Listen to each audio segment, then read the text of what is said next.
All right, we're back. This is Math Logic, course 5154. This is part 2 of 2. So for my decision matrix final presentation. So we've constructed the matrix. We saw the process map, how it works. We saw a real world example of how it works, and what we're looking for out of the backside and what it means to use this process. And so we've seen the hints of these notations in the process map, and I've written them on the other charts. So we'll just go ahead and define these. So M is your column, N is your row for your decision matrix M, right? V sub Mn is going to be your option variable. These are your different options for your decision variance, and they have positions, right?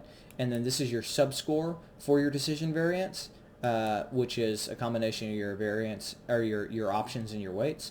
But it also has a position Mn, and then this is S sub I, is basically the set of all subscores of decision I. So this is your decision variant I. Then your W sub Mn is going to be your weight with your position within the matrix, right? S sub D is your decision score overall, and this is actually going to be referenced as a DI, so S sub DI. And then here's your decision, and your decision as well is going to be referenced as a S sub DI for each individual decision variant, but just whenever we call out just D, we're talking about the overall decision space, right? DI, small di, is going to be your subdecision within your matrix, within your submatrix, and we'll talk about that as a way to alleviate multiple values that are the same for your overall value system. M is just your decision matrix. MI, little mi, is going to be your submatrix. Like I said, that alleviates some issues we have later. F is your forcing function. So like I said, that's your team, your artificial intelligence, your system that's telling you have to make a decision, okay? Phi is your scoring function, and that is how you are processing your weights against your score for your options, and that gives you your subscores for each decision variant that you can sub down to get an overall score. A is your set of optimization conditions, such as a maximum or minimum. It can be other things like 75% of a maximum, what are the bottom three, what are the top three, what are the middle, what am I seeing for a baseline? That's all well within your optimization conditions. Think of this as a filter, right? And then I is just your indexing position. And specifically, I is what we're using to denote our decision variance for 1, 2, 3, 4, 5 for your column locations. That gets translated over to M for your column index. And we'll show you that. So, all right, so here we go. Here's the logic. This is basically pulled from my report over the same subject. So we're going to say within a decision matrix M, you're making a decision within a decision space D, right? And it must be made with considering all options, okay? And also all weights, which we'll see down here as well, right there. And you're looking at each decision variant DI as scored within M to produce an optimum solution per the optimization criteria A. So you have some kind of criteria that you're looking for to make the decision at the end. And that is all being pushed through or initiated by your forcing function, which is a team or AI, right? And so the first one is the score of each variable, right, is defined as for all of your decision variants and all of your decision variables or options, right, within the decision matrix, there is a score, subscore, right, within this matrix that is basically denoted as, we're just going to call this an operation because you can do whatever you want. Maybe that's plus, maybe it's minus, maybe it's division. It depends on how you want to define your scoring, right? And so, and that is defined later. Right now I have it as, I'm assuming that the dot is actually multiplication. But within our logic, this is any operation you want to use for your scoring function. The dot or middle dot is just going to be just your operation that you're using. So this right here is equal to your score, okay? And actually you could denote this whole thing as your scoring function, which is phi, right? That's not the best phi, but you get there. So M is constructed as columns, and rows, right? And so this basically says for each decision variant within the matrix, there is all of these subscores within the matrix where they're denoted as M. So I just wrote over so we just erase. That is denoted as M, right? Where the M's equals the I's, so that puts that basically forces the decision variance to have the column locations the same for the subscores, right? And that basically lines you all up. And then N is going to be your row location, and that basically is going to align with your V sub Mn for what we're talking about. So then this gives your decision matrix M as M is equal to, here's your scoring function again, right? So this is your scoring function phi, and then here is your decision variance, and then these are all your subscores. So if you wanted to think about this further, take it a little bit further, you can say S sub D is at the bottom, right? S sub Di, man, that's a terrible D. S sub Di is at the bottom along each one of these rows, and that gets pushed over into your A, right? Okay, so then the next one is the score of each decision. So we're talking about S sub Di's, right? In this line is summed down the column and is defined as for all of your decision variants and all of your subscores within M. S sub Di within the decision matrix is the sum of all of those subscores down the Di column, right? So then F seeks for an optimum solution. So this is your forcing function. It is seeking an optimum solution or optimum decision variant, which is your Di, right, based on your criteria that you're specifying A, such that for all of your overall decision scores for each decision variant within M, there exists at least one score that's being forced, right, within the forcing function that is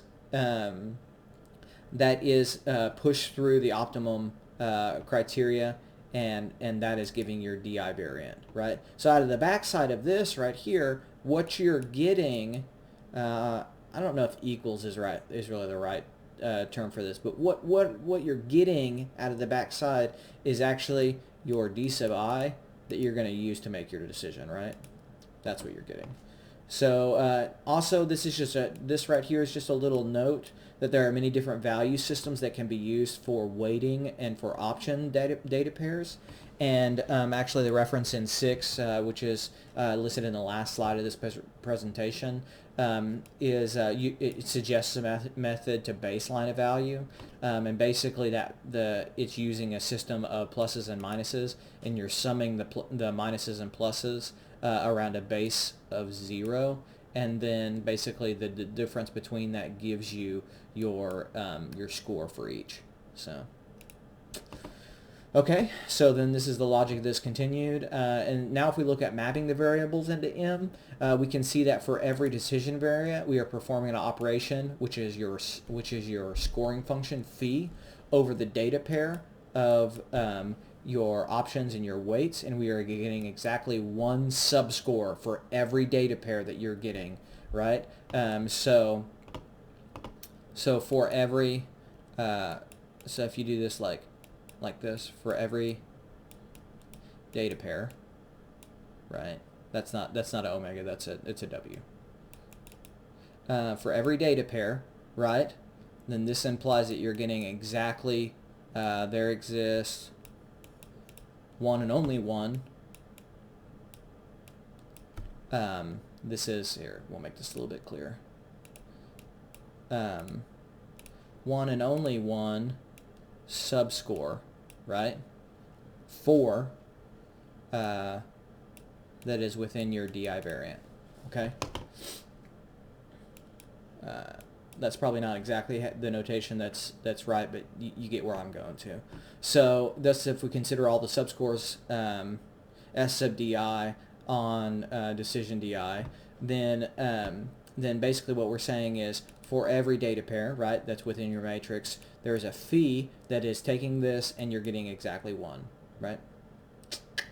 And so then what that means for this is that for every data variant, right, or data, for every decision variant that is within your decision matrix, you're getting one and only one overall score for that decision variant. So basically what you're saying is you have your decision variant at the top of your matrix. When you sum down your scores, right, then you're getting that base score at the bottom. You can only have one overall score, one sum of all your subscores for each decision variant. You can't have two, only one. I don't care how bad you want it. You can only have one. All right, so what happens when, like in part 1 of 1 we talked about, what happens when this happens, right? You have your decision variant 2, which is your car 2, and your decision variant 3, which is your car 3. You sum down these columns, right? And you get the same score.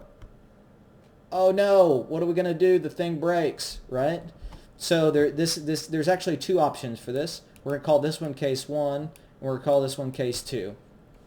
So the first one actually is not what you're seeing up here, but it is still applicable. So for case 1, we're saying that for your decision variance, right, and they have an equal overall score, which is what we're seeing right here, then you go and look at, are the positions within the matrix from the DI and DJ, which in this case would be D2 and D3. So for your subscores, your positions MN and MN here, are they, for every one of those positions, are they equal?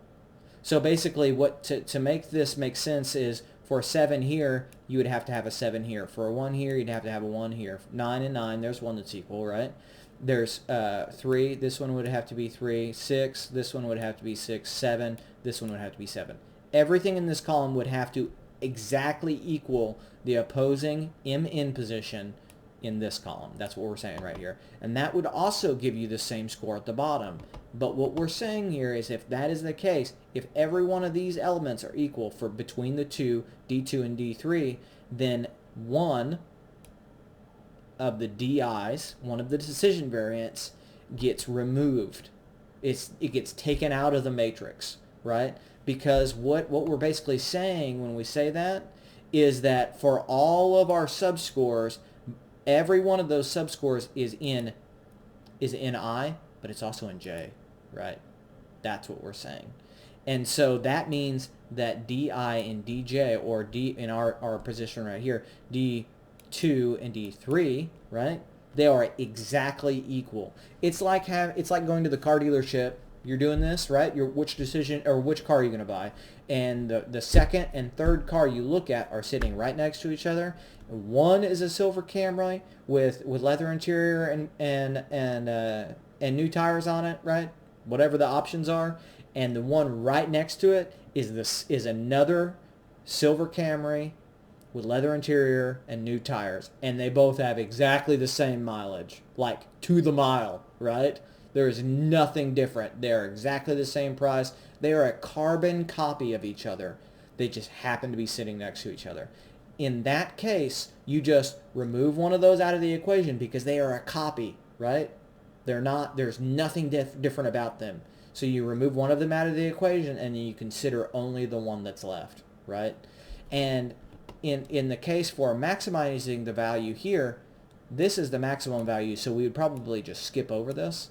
But in the case that this actually mattered, where this is the, say that the 42 right there is not the maximum value, the 33 is actually the maximum value, right, for this set of decision variants, then that's what you would do. You would compare the two to see if they were a carbon copy. They are one-to-one the same, exactly the same. For every position within the matrix, for each decision variant that has the same subscores, they have to be one for positions all the way down, right, for every subscore. So that's case 1, right? So that's case 1. So you just remove it because it's a copy. So case 2 right here is what we actually have right here, where we have 2 decision variants, right? It could be 7 decision variants, whatever it is, right? You have decision variants, and if you look at the MN positions in the matrix, they're actually different. Like this is a 7 and that's a 5. this is a 4, and that's a 1, and that's a 4. You know, there's only one set that is the same, and it's got 2 9s, right, for option 3. All the rest of them are different, right? They're different. So, but because of the way the options are weighted and the scores that you gave each option, right, and the way your scoring function works, you can have this multiple value for your overall scores for each one, right? So they're not unique. They're not unique at all. So what do you do in that situation? So what I'm saying is, in this event, the 2 DI scores, right, above are mapped and are remapped into a sub-decision DI. So you were looking at decision space D, right? Now you're looking at decision space lowercase d, because the only 2 variants or only subset variants that you're actually talking about are the ones that have the same score. That's your criteria to get into this subset of D, right? So then what happens is these become little di's, right? Little di's, and so they would actually be little di 1 because they'd be mapped into the first column, little di2, they'd be mapped into the second column, and then what happens is the forcing function goes out and it asks for additional criteria. So then basically what we're saying is it's asking for, I need to remove the duplicate word, it's asking for another data pair for option and weight, okay? And then it's going to push that through your scoring function, right? So it's going to push it through your scoring function. And then you're going to get a new small s sub n, mn. So this is your new subscore. And then what it's going to do is it's going to sum down the columns again, right, for both. And then it's going to look at the 2 scores. And it's going to push it through exactly the same optimization criteria, A, that you're going to use for your overall set, right? And then once it decides which one is better of the 2, because it's going to rule that out, right, then for a maximum value, it's going to give you whichever one's a maximum value. Say that it's D sub 3, right? So then D sub 3 is going to roll back up into the main matrix, and D sub 2 is going to be deleted out of the smaller matrix. That's what we're saying. And we're saying that these 2 are equivalent, not equal. They are equivalent because they are both cars, and their options weigh the same, right? They're not equal. The options are not absolutely the same. They are not value for value the same. They are the same as a whole. So the notion of the options are the same, not necessarily 1 for 1 for the options. So anyway, so you push it back through your criteria, and that's how you get there. Okay, so we've talked about issues with it. We've talked about how you use it. We've talked about the process map. We set up some logical structures to be able to handle these things, right? And so basically, we need to look at the dependencies and how that relates to kind of some pros and cons. So first of all, you can probably guess this is just going to be a big one, right? Data integrity for inputting data into this matrix is a big deal, because if your data is not good, it doesn't matter how good your scoring function is. It doesn't matter how good your optimization function is. You are always going to get the wrong decision, because your input data, your specifically the way that you're weighing your options or your expertise for selecting those options, which is this right here, that data integrity is just not going to be there, and you're just not going to get good decisions. So that also goes hand in hand with this optimization conditions. So your data integrity on the front side can be really, really good, right? You can have excellent options. You can have excellent decision variants laid out. You can have your scoring function can be exactly right. But then when you get to your optimization criteria, if those aren't laid out with the same level of expertise as your options, or as how you score your stuff, then out of the backside, you're not going to get a reliable decision, okay? So that basically goes straight into this. You need to have expertise. You're trying to preserve the expertise and remove bias from this system. So you're preserving the expertise, and that's of the team, of the artificial intelligence, or just of the forcing function as a function, as a system, right? If you can't preserve that expertise within the team, then you're just going to be making decisions by rolling the dice, basically. You're looking at probabilities. You're actually not looking at using this system as a way to make the decision, right? So then the last one is, the second last one is for large complexity. When I say large complexity, I mean 1,000 options or more and like 1,000 decision variants or more. Because basically what you're doing when you do that, when you set up your matrix, you're just multiplying 1,000 by 1,000, right? So now you have 1,000,000 positions to fill. And when you get to that level, you're talking about the time to compute and then recycle any discrepancies between same overall scores, right? And then filtering those back up into the matrix and recalculating and doing that back and forth, the computation time starts to become very large. So then the last one that I have is scoring function operations. If I really feel like this is like your first step in, right? Because your system, your team, your artificial intelligence is telling you need to make a decision.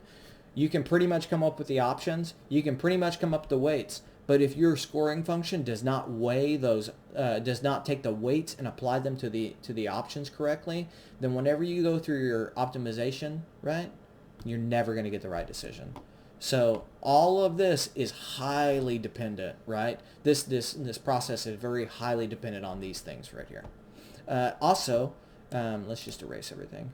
I would really encourage anybody, if you're interested in this, to go look at this source 6, and I'll circle it at the end here.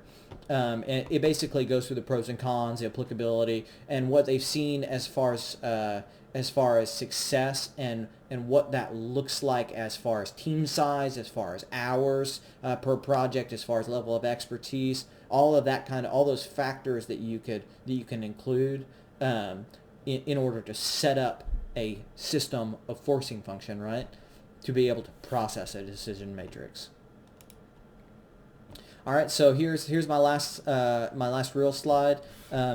It is basically the what I see for future work for this, and the first one is just a question on how long would it take an artificial intelligence in order to learn and then retain those patterns that it's learned in order to maintain a level of data integrity to input the options, input the weights, and input the optimization criteria at the end to make reliable decisions on the backside. What is that processing time up front? And is that like immediate? Do you have to allow the system to learn for a long time and then do it? What is actually, where's the threshold for that, right?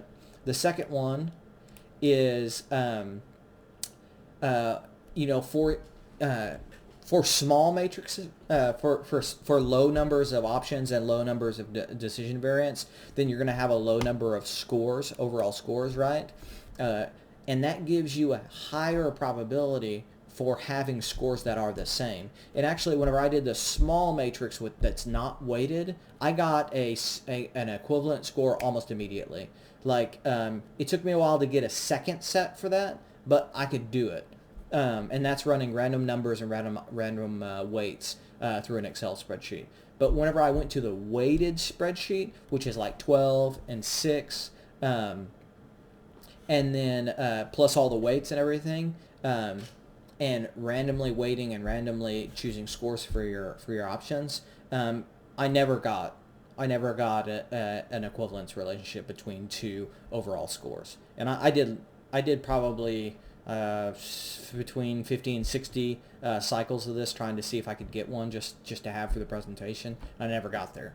So there's going to be some kind of probability for what that equivalence relationship is going to be, and that's also going to play into what can you expect through your standard deviation size between each decision variant for your score, for your overall score. Is that, and I kind of saw for the matrices that I was dealing with that the standard deviation was somewhere in the like 15 to 20 value range, but there's some more research there. And then the third one is basically just asking what is the optimum size of a decision matrix that will give you an increased decision accuracy, right? So if you look at small decisions, like a 10 by 10 with no weights, as compared to 1,000 by 1,000, where is that line where the decision, where is that happy medium? Is that 500 by 500? Is that 50 by 50? Is that 25 by 25?